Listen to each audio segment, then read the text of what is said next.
Good evening, ma'am.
Hi, Hi, ma'am. Good evening. good evening. One second, I'll just, Sure, sure. yeah. Good evening, ma'am. It's sharp 7 o'clock. Shall we give it 2 more minutes for more participants to join and then shall we begin? Sure. Yes, sure.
Shall we begin, ma'am?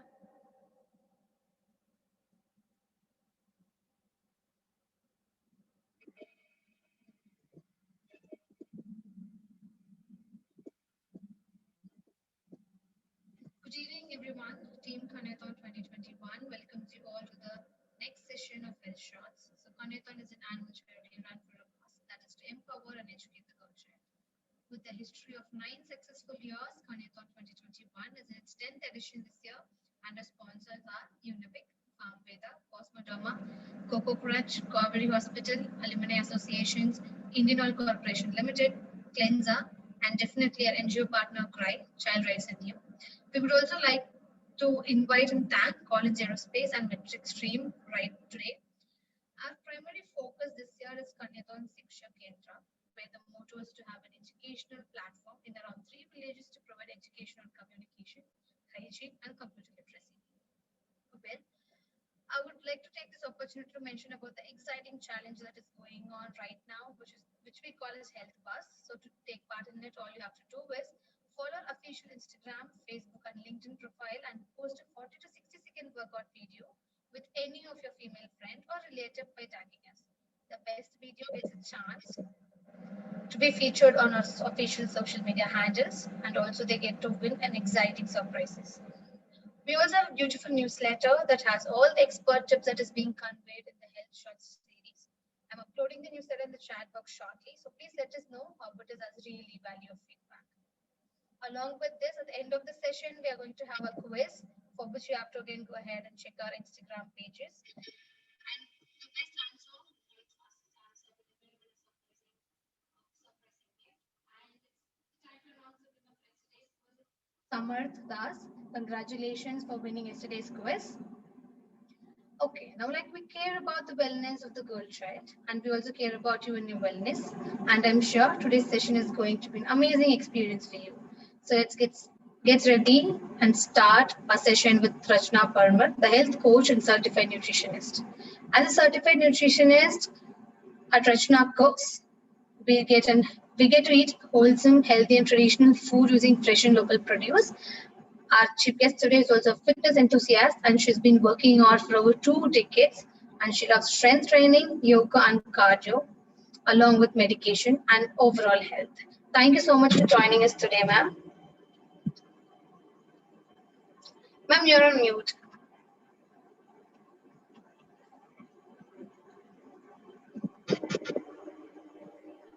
Yeah, hi. Thank you so much for having me as a part of Kanyathon. Thank you, ma'am. Can you hear me clearly? Yes, we can. Okay, now I request all the participants to switch on their camera and let's start a session. Participants shall post their questions in the chat box, which ma'am would definitely address. Ma'am, the platform is yours now. All right. Thank you so much. And as I mentioned, thank you for that introduction and also for sharing with us what Kanyathon has achieved. As a certified nutritionist and a health coach, I'll just like to give a little bit of background about myself and mainly related to health. Now, I'm somebody who really enjoys eating as well as working out. I also am one of the few who likes to cook. So I have been in the field of food for the past 15 years now, and I started exercising in my 20s with weights and all. So I've always been into strength training. I think as somebody who grew up in the 80s and 90s, I feel that we were luckier in that regard that we had access to more health food, home cooked food. My mother herself was a very hands-on cook. She would make things from scratch, including all your charts and treats and other things. So what this did was it gave us an opportunity to enjoy great food at home, which also had good nutrients, and we could overindulge and all and not really get fat or unhealthy.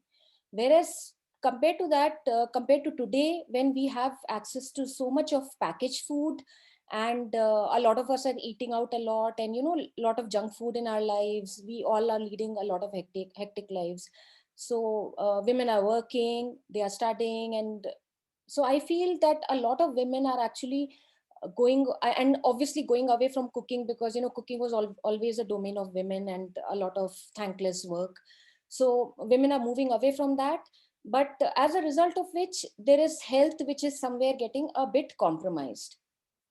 And in my, like, in my line of work, I often come across women who are struggling to carve time for both working out as well as eating healthy.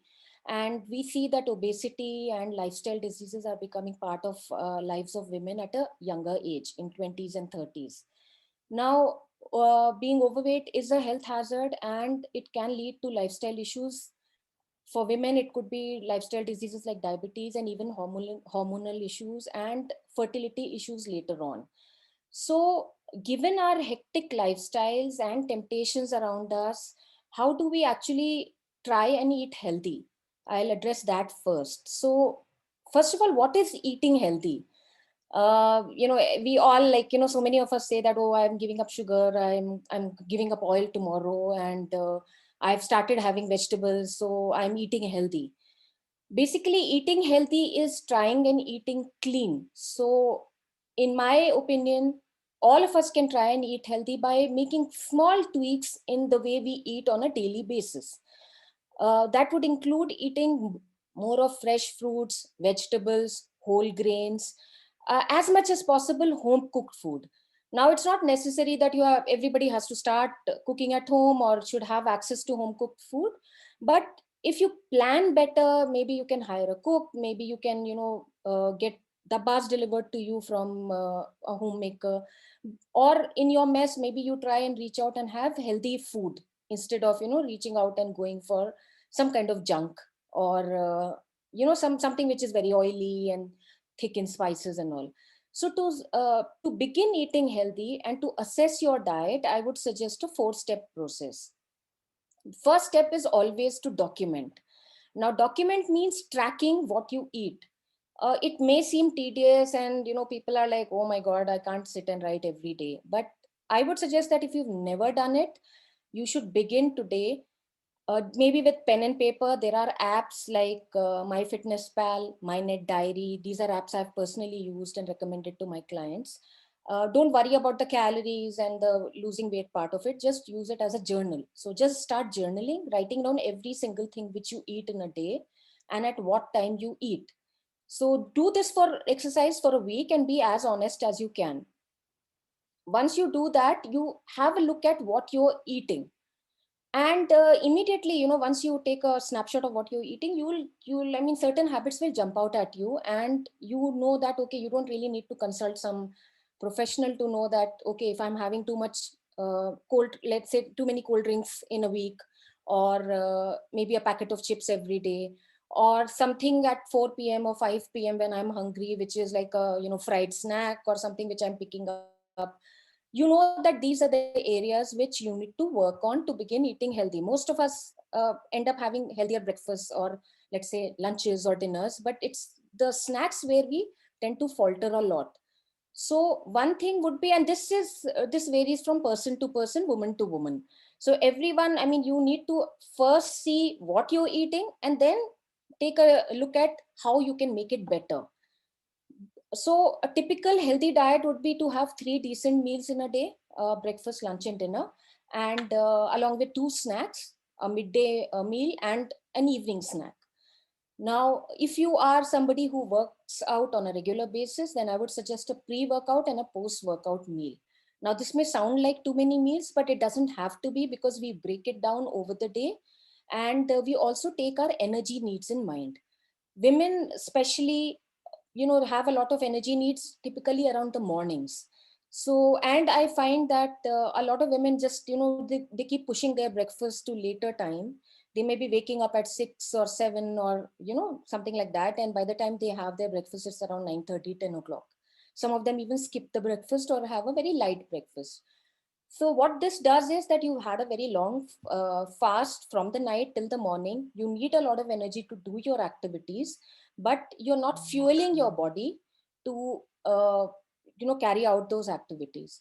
So I would suggest that, depending upon your, I mean, you take a look at how your day is structured, how is your routine, which are the areas, which are the times when you need more energy, and accordingly you structure your meals.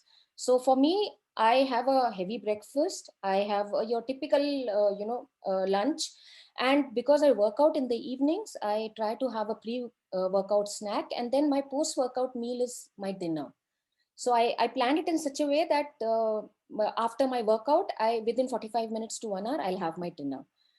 And for all those of you who work out, please ensure that you're eating something before you work out and also something within 1 hour of working out, because that is needed to, some people feel that, okay, we are working out, we are spending or expending all those energy, all those calories. So if you're eating, then, it's sort of setting it off. No, it doesn't work that way. If we are not constantly nourishing our body and giving it the energy we require, then our metabolism slows down, and overall how we burn calories also reduces. So I've come across people who say that we work out so much, we've started dieting a lot, and yet we are not losing weight. And it could also be because, you are perhaps not having enough calories as if needed along with the workout. So that is one thing. Another thing is, you don't need anything fancy to be eating healthy. Our typical Indian food is pretty much healthy on its own and very well balanced. The only areas where you need to focus on is how much oil we use in the preparation of food. So that is one area. I mean, you don't really need 2 or 3 tablespoons of oil to make one sabzi, or you don't need too much of oil when you're making a curry. You can cook perfectly tasty food with not too much oil. So that is one area where most of us can cut down on. And also, wherever you are having simple carbohydrates, like, the things which are processed and which get very quickly absorbed in our bloodstream, and then those carbohydrates are the ones which we need to avoid. So, like your typical maida bread or your maida in your food, or anything which is very quick, things like sugar laden cornflakes, those kind of things are actually not, any kind of added sugar kind of food you need to be very careful about. So try and eat wholesome, try and eat fresh, and try and eat home cooked as much as possible. Then, as I mentioned earlier, include fruits in your diet every day. So when you're reaching out for let's say a fruit juice, instead of that, go for a fruit. Now, most important part in planning a healthy diet is to have access to healthy foods when you're hungry. So let's say, you can, I've done this. When I have meetings and all, I carry some snack in my bag or purse, and I carry a fruit, or let's say maybe a packet of roasted chana, or something, like roasted peanuts. So these kind of things you can have on the go. If you're hungry, you can, within 1 or 2 minutes, you can have it, and you don't have to worry about becoming very hungry, because that is the time when you're very hungry, you like tend to look at all the fried samosas and pakode and whatever else you can find, because you're hungry and you'll eat.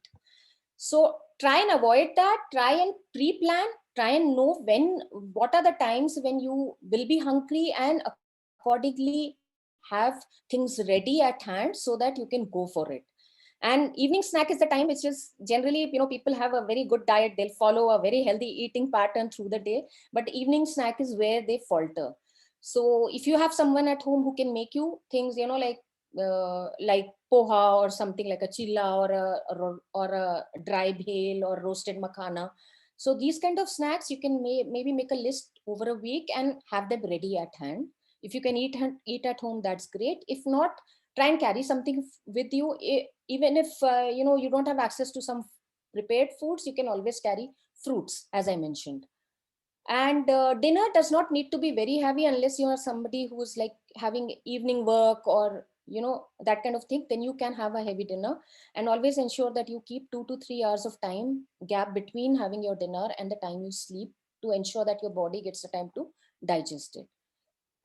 Now these are the small tricks you can try on a daily basis, which will help you assimilate your food better, and also tricks which will help you portion control. Now I find that a lot of people are able to sort of get their act in place when it comes to what kind of foods the healthy foods they want to eat. But many of us tend to overeat on a regular basis. We don't really know how many calories we should be eating, and we since childhood we've been eating at a certain rate, or when we were younger we were eating in a certain manner. And as we keep getting older, and our energy needs really reduce. I mean, once you're out of college, you're in a job, you're not really that active, you're sitting on the desk. My job is like a desk job, so I'm not really utilizing all those calories which I could burn when I was in college. So accordingly, my diet also has to adjust to my activity level. And that is one of the biggest ways in which you can keep your body fit and, like sufficient in nutrition. So when you're eating at the table, always, I mean, try to have your meals with other people. If you have to have it alone, keep your gadgets away and look at your food and assimilate, let your mind register what you are eating. Another trick which helps many people is that you can use either small plates for small portion sizes, or you can use a thali if you have access to one, and you take everything, all the food which you are planning to eat for the meal at one go. So avoid taking seconds and third helpings. Take everything, like, if I eat typically one chapati and a little bit of some rice and then one katori dal and then some sabzi, salad and dahi. So if this is my meal, I tend to take everything together, put it on my table, and then I begin eating. So in that way, you will realize that once you start doing this, you'll start feeling full and satisfied by the time you reach the end of this meal. And you'll not really require too many second and third helpings. One thing is that avoid eating dessert at every meal. It's really not required. If you are a person with a sweet tooth, try and grab hold of some kind of fruit which will work better, or maybe a peanut sized piece of jaggery or something like that after your meal. But don't really go for a daily dessert. It's like not really having too much of nutritional value. Then, as I mentioned earlier, always plan for your evening snack. That is one thing which you must start right away if you haven't done. And for those of you who are planning to start eating healthy, go to your kitchen, your pantry, do a check, take out everything you have, and all the junk food which you can find, which includes your chocolate, chips, and all this kind of food. Please take it out and either give it away or throw it away. Please don't consume all of it. Now, it sounds a bit drastic, but I'll tell you that eating healthy is not as much about willpower as it is about having good processes in place. I have a weakness for chocolates. I mean, I fight with my kids over chocolates. So if chocolate is there in the house, I will find it and I will eat it.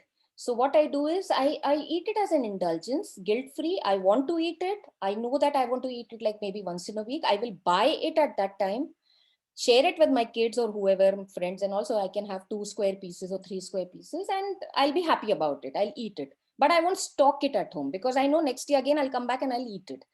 So ideally, even with the best of people who are very devoted to their diets, ideal thing is to not have these kind of things lying around and within the reach of your eyes at home. And that will, if you have children, that will help with that also. I mean, with teens and everybody, I can tell you, I have teenage sons, so both of them are into eating healthy, perhaps because I don't really keep too much of junk food at home. So if they want to have a cold drink or a packet of chicks, they will have to first buy it and then consume it. So that's one way you can try doing that. Also, whenever you embark on any kind of diet, remember that don't fall for all these starvation or any kind of extreme diets unless you have a health issue and it has been okayed by your health professional. I'll tell you why, because I know I mean there are occasions in life when you want to fit into a certain dress or you want to lose a certain amount of weight over a few months, and all that is fine. But if you don't have habits, or if you don't have healthy eating habits, then you will gain all that weight back once you go back to your normal diet. So whatever changes you make in your diet, make them in the aim that you should sustain it for a long term. And that is the only way in which you can continue to eat healthy without having that yo-yo of weight gain, then again bringing down your weight, and then again so this, especially for women, I've seen, and we have our stages of life where we do go through stages where we gain weight. So it is very important, especially for us. And as somebody in my 40s, I can tell you that when I entered my 30s, that is the time I started prioritizing my health. And I feel a lot of women don't really put that much emphasis on their health. So this is something which you should start right away. Put your health and wellness first and do whatever you can to maintain it. Then yeah, I mean, healthy oil and all is fine. Most oils are healthy unless you're only cooking in saturated fat. Our typical Indian mustard oil, peanut oil, and sunflower oil nothing refined, preferably go for those kachi ghanis or filtered oils, which have all the nutrients of the seed which they come from. And but remember that oils do have double the calories of your normal proteins and carbohydrates, so use them in moderation. They are needed so that you feel fulfilled at the end of the meal. So I wouldn't say that do away with oil, but definitely moderate their consumption. Another thing is that don't fall for marketing gimmicks. Every food item which you buy, whether it is healthy, unhealthy, whatever, please read the labels, because a lot of it, they'll call it healthy, but it's actually wrapped in uh, I mean, anything processed which you buy off the shelf is more likely slightly unhealthy anyway. So best would be that whatever you consume, you first read the label and be aware that that it is having these many calories, or if it is having trans fats, or how much fat does it have. And you can have about 10% of your calories in a day as saturated fat. Rest of it should come from your regular plant fats or nut fats, those kind of things. And you should not be having any trans fats at all, because trans fats have cause bad health.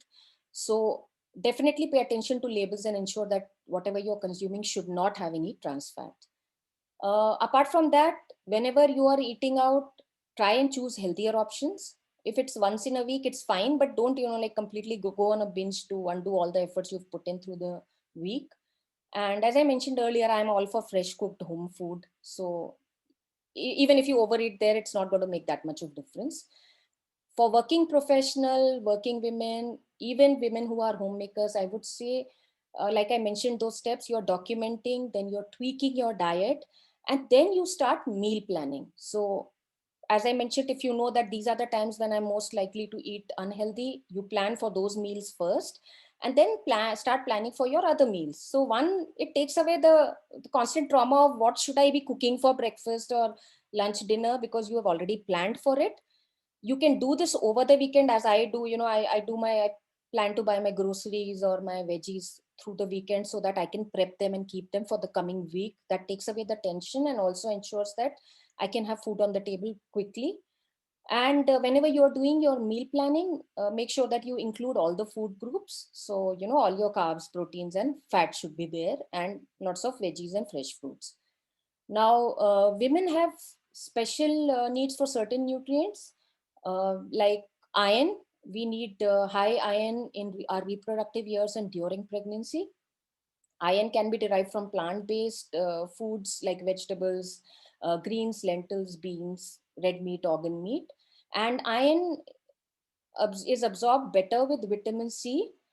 So always ensure that you are having iron with vitamin C.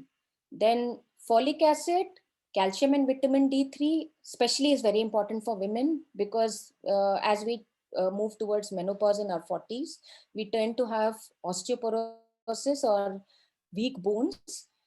So we have to be careful that we continue to consume a lot of calcium and vitamin D3, and also do strength training, which works on our bones and ensures that we have stronger muscles and bones at a later age. So with that, I have talked more or less about how to have healthy eating, and I'll just touch up a little bit about exercise for women. Now women typically have less muscle, more body fat, and are smaller than men. So we do need fewer calories to maintain a healthy body weight after we are done with our growth. And as you increase the activity level, you can increase the number of calories you consume. If you have never done any exercise in your life, please begin today. Start with walking, which is the easiest exercise to do. Whether you are at home or anywhere, you can begin by walking. 30 minutes of exercise per day is very important. So ensure that whatever exercise you do, it makes you sweat. If you're just strolling in a park, it maybe it may have very little health benefits. So whatever exercise you do, it should make you sweat a bit. Begin with walking, if nothing else. Once you get regular with it, then you can start with strength training. I would suggest all women should start with weight training, whether it is body weight or with weights, because it will give you a nice toned look. You will not get the muscles as men do, because we just are not capable of having that pumped up look. So don't worry about that. But I feel, especially somebody who's given birth to two kids and all, I feel that it gives you a lot of strength in your core, your back, and your hands and everything, if you are constantly working out with weights. So do a good combination of both cardio and strength training when you're starting out. And if you feel that as a woman you are not very flexible at the moment, you can add into the mix yoga. Only those people who've never done yoga feel it's easy, because the asanas and all really, take out a lot. So choose your level of exercise based on your current state of health, your stage in life, and carve out a time for it which you can do regularly, because you have to work out 5 to 6 days a week, no questions asked.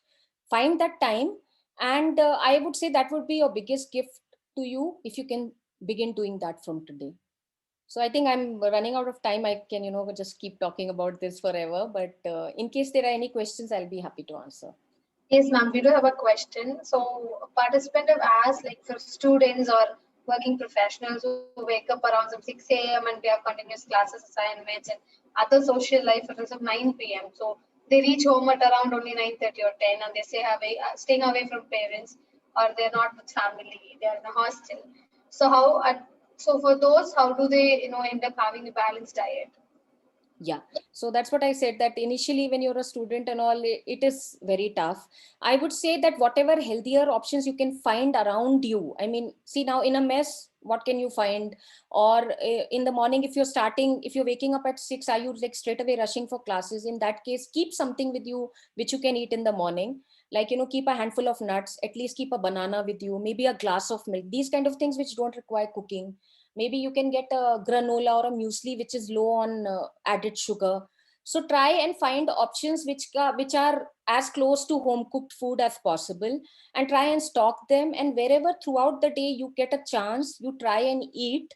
And when making those food choices, you will have to try and go for the healthier option, whatever is available to you. Because if you don't have access to any home cooked food at all, working professionals still, if you're living in a PG, you can hire a cook, or maybe you can get some food delivered and all. Or maybe in your office you could give a suggestion to have, I mean, we used to, in our canteen, we used to get, always ask them for some healthy food options. So you will have to, I mean, on a case to case basis, you have to see where you can carve out areas where you can eat healthy. But like I said, that if you know that, okay, morning I have to get up and I have to rush out, then please keep something with you at night, so that you can, if nothing else, an apple and a glass of milk also would be fine, or maybe a handful of almonds or something like. But don't go out on a empty stomach. Thank you, ma'am. And the next question we have is, what about workout during morning? How can we plan our pre and post meals? Yeah, so workout, like I said, before workout, for me, I've noticed that a banana works out best. Because if you have a heavier meal, you need to give it more time before you can start working out. If you're doing yoga, you can do it on an empty stomach, that's not a problem. But for any other workout, I would suggest at least have a banana. So as soon as you wake up, you have a banana and maybe 3 or 4 almonds, or 3 or 4 dates with water, and then you can begin working out after half an hour. And then as soon as you finish your workout, if you are having a, like, a very intensive 30 to 45 minutes session, then ensure that after the workout, within 45 minutes, you eat something. If you've done muscle work, then have something which is high on protein. Now, if you eat eggs, that's great. You can even keep boiled eggs with you. If you like peanut butter, so you can have a peanut butter which comes in like jars, so you can have a peanut butter sandwich. So try and have these kind of options. If you, or a cheese sandwich, I mean, a lot of people say don't know cheese, but you can have a cheese sandwich, if you, because it's having calcium, it's going to give you energy. So you can try something like that, a cheese egg sandwich or a peanut butter sandwich, that kind of thing, if you can't find a proper breakfast to have. But if you can find proper breakfast, you can have your any regular breakfast, like, your idli or poha or those kind of things. So that is also fine to have. If you don't have that, then one of these options will have to do. Ma'am, the next question is intermittent fasting plan. So, is it really beneficial, or is just the myth around it? And how, if one starts, how well can I plan it? So it's all around intermittent fasting. Yeah. So as I was mentioning about diets, now intermittent fasting is the in thing at the moment. See, personally, to all my clients, I say, please don't go for such diets. But if somebody is really particular that they want to go for a keto diet or an intermittent fasting, one thing is, you please check with your doctor before you start anything like this. Because when you're, there are these 8 hours 8 hours time or window or 6 hours time window when you can eat. Now fasting is a pretty straightforward philosophy. It may work for some, it may not work for some. I cannot frankly go for so many hours without eating, so I've never even tried it, but I have known people who have benefited from it. uh, Initially it will be like hell for you, because you're eating only in that typical 6 hour window or whatever you have chosen. You can eat pretty much anything that you want, and all the calories you consume has to be in that 6 hour or 8 hour window, and the remaining hours has to be fasting. Now if you're a student or a working professional, you really require a lot of energy throughout the day, a lot of running around, so you will find that your body gets very tired. um, you can give it a shot for a week or two and see how you're working with it, but ensure that you're drinking a lot of water even at the time in your fasting time, and try and consume as many calories as you can. Rest of it I have to see case by case basis to actually give advice, but I would definitely say that yeah, it will give you weight loss in the near term. It will, because you're consuming calories only in a small time window. But I would say that some people who have gone back to normal diets, because eventually you will see that they gain back some of the weight. So it will all depend upon what you want to do and why you want to do it.